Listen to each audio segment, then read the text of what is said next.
Welcome to 12.4 and 12.5, permutations and combinations. Now I know what you're thinking. I just did 12.4 yesterday, but I wanted to bring 12.4 back because I think it will really help you understand the difference between permutations and combinations. So for the warm-up, suppose a club with 12 members wishes to choose a president, vice president, and a treasurer. How many ways can the positions be filled? So from yesterday, we have 12 choices for president, 11 choices for vice president, and 10 choices for the treasurer, which is a total of 1,320. Suppose the same club held a different election. They want to elect a governing council of 3 individuals. So of the 12 members, they need to choose 3 individuals. Notice that there's no specific role attached. There are just going to be 3 people on the committee. How many ways can we do this? Well, we know that we have 1,320 total ways if we were being specific. However, we're going to have to divide out the ways of repetitions. So for instance, if we pick somebody to be the president, it doesn't matter if they were the president, vice president, or treasurer in this example because there's no specific roles. So once we choose the 3-person committee, there's 3 ways, 2 ways, and 1 way that those 3 people could be chosen. We have to divide them out because every committee is the same. So now we only have 220 ways that 3 people could be elected because order does not matter. Look at the formulas and notations. A permutation where order is important, we kind of alluded to this yesterday, it's n factorial over n minus r factorial. A combination is n factorial over n minus r factorial times r factorial. We use this notation. Some books will use NPR and NCR, and others, the calculator uses slightly different. But it'll be pretty easy to understand. The key is that n is the number of things chosen, r at a time. So in our first example for permutations, we had 12 people and we chose 3. So we could do 12p3. In our second example, we had 12 people and we chose 3, but the order didn't matter when we got 220, so we could do 12c3. So let's take a look at how we do this on our calculator. So on the calculator, you can choose menu, probability, and then when you get here, you can either choose permutations or combinations. So if you look at in the notes, I had you do 10p3 and 10c3. So permutation comes up NPR, and then we want to put in how many items, which is 10, and we choose 3 of them. So we put 10 comma 3, and then we just hit enter. We have 720. If we want to do combinations, we go menu, probability, combinations, and we 10 items, comma 3, and get 120. Now notice that permutations are more than combinations, and this should make sense if you look back at the formula. The formula shows that in combinations you're dividing by an extra factorial, so therefore it's going to be smaller every time because order is not important. Example 1. A company advertises 2 job openings, one for copywriter and one for an artist. If 10 people are qualified for either position, in how many ways can the openings be filled? So the first question you have to ask yourself, is this a permutation or a combination? It's a permutation because the copywriter and artist are 2 different jobs. So if I got selected first, I might be the copywriter. If I got selected second, I'd be an artist. That would be different. So in this case, we have 10 people and we're choosing 2 of them. So if we use this quick notation, this is often, sometimes you'll see this is your answers when the numbers get large. Books and solution manuals and things will just write 10p2. So 10p2 is the same thing as doing 10 times 9 from yesterday, which would be 90. So you can use the formula, use the calculator, think of it like yesterday, doesn't really matter. Now in the second example, a company offers 2 job openings for computer programmers. In how many ways can the openings be filled with 10 people? Now computer programmers, it doesn't really specify specific roles. So this becomes a combination, which is 45. So the assumptions that you had to make in example 2 is that basically the jobs are identical. Everything is identical with computer programmers. Salary is identical. Requirements are, everything are identical. Example 3. An egg experience, an omelet can be ordered plain or with any or all of the following fillings: cheese, onions, or peppers. How many different kinds of omelets are possible? So I want you to think about 2 different ways to do this. Yesterday we talked about permutations. Today we could kind of think of it like that, in the sense that we could think of it as a yes-no situation. If we think about, we have cheese, we have onion, we have peppers. And if we think of it as a yes-no situation, do you want cheese, yes or no? There's 2 choices. Do you want onion, yes or no? There's 2 choices. Do you want pepper, yes or no? There's 2 choices. And if we multiply those together, we're going to get 8. Now someone might say, well, what about plain? But think about it. If I answer no to all 3 fillings, that would be plain. Another way to do it that might make more sense to you is to think about it in combinations. You have 3 toppings.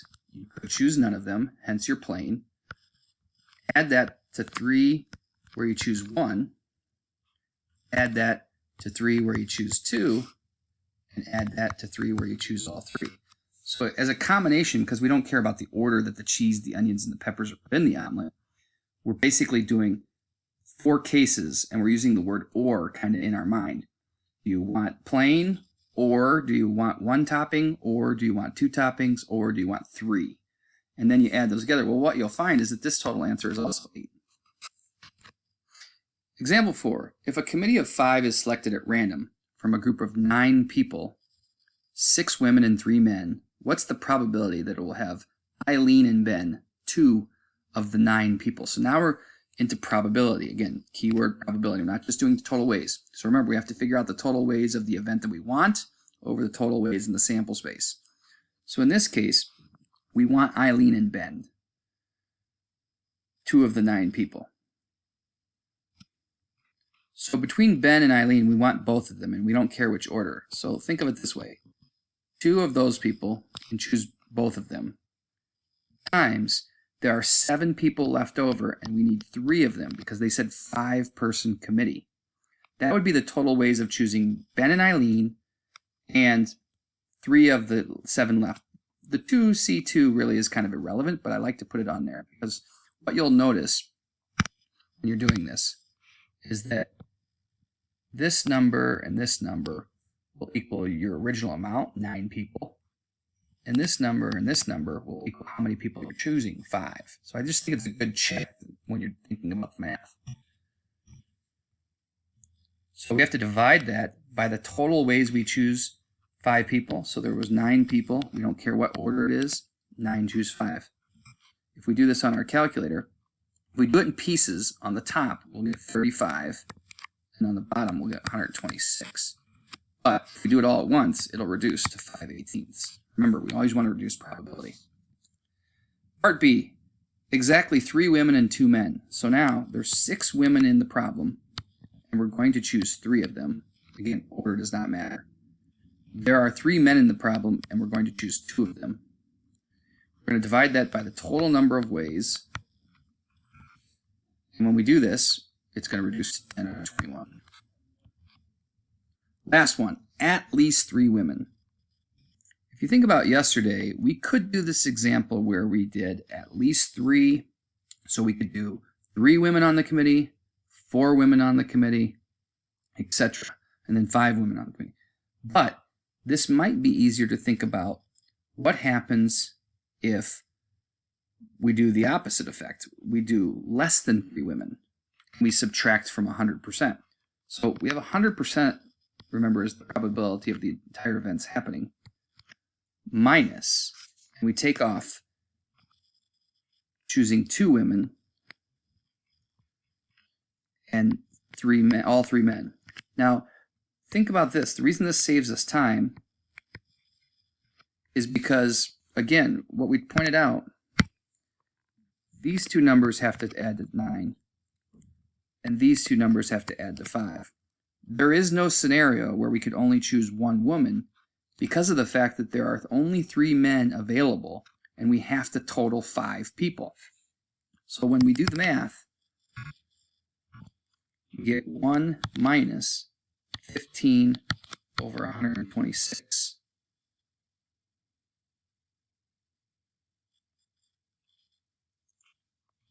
Our calculator, that would be 37 over 42. I wanted to introduce you to some other concepts, some new concepts and some old concepts, just for food for thought. There's a thing called a circular permutation. It says how many circular permutations are possible when sitting 4 people around a table. When this happens, we don't think of people sitting in a specific seat. We think of people sitting in locations. And what is the location of people around them? So what you can see is I took 4 people, John, Emma, Aaron, and Jesse, and I sat them around a table. And then I moved them from the red scenario to the blue scenario, and all I did was rotate them kind of clockwise. And then I continued to do that in the green scenario, and then all the way to the purple scenario. But what you'll notice is relative to everyone else, they're all sitting in the same location. Like the people to their left and the people to their right are the same in every scenario. So if we were figuring out the number of ways that people could sit around the table, we'd say there's 4 factorial ways that each person could sit. So we pick this first seat 4, second seat 3, next seat 2, and next seat 1. So 4 factorial total ways. However, since there's 4 scenarios where basically everyone's all sitting around the table the same way, we would have to divide that out because those are the repetitions. So essentially what happens is there's 3 factorial ways that these people could sit around the table. Just 6 total ways. So in general, when you have a circular permutation, and usually they should tell you it's circular permutation or relative to who you're sitting next to, you take the number of events available and you subtract 1. That would be the n-1 factorial way to do it. Another thing I wanted to come back to was yesterday you did some word arrangements. So there's some twists to some of those problems. Which word has more arrangements, Mexico or Canada? Well, Mexico has 6 factorial ways, which is 720, because all the letters are different. However, in Canada, there's 3 A's. The letter A is not different. You know, it's not like we color the letter A's. They're going to be, you know, I could spell Canada, and I could move these A's around a bunch of different times, and I could keep moving the A's around, and nothing's going to change. You know, A1, A2, A3, there's no such thing. So what happens is there's 6 letters, but you have to divide out the number of repetitions. There's 3 factorial ways to do the A's, so this would represent the A's. So there's 3 ways to arrange it, and all those arrangements for A's are the same. So we have 120 total ways. So anytime you have a repetition of a letter, it's going to be less than what unique letters are going to be. So try example 3. How many permutations are there of the letters of Massachusetts? So you'll notice that there are 13 letters available. So the top number is 13 factorial. However, we have to divide out the repeating letters. So there's 2 A's, there's 4 S's, and there's 2 T's. So all of those are going to be arranged at the bottom of the fraction. Divide out those repetitions. And what you'll find out is you get 64,864,800 ways to arrange the letters in Massachusetts. Good luck on your homework.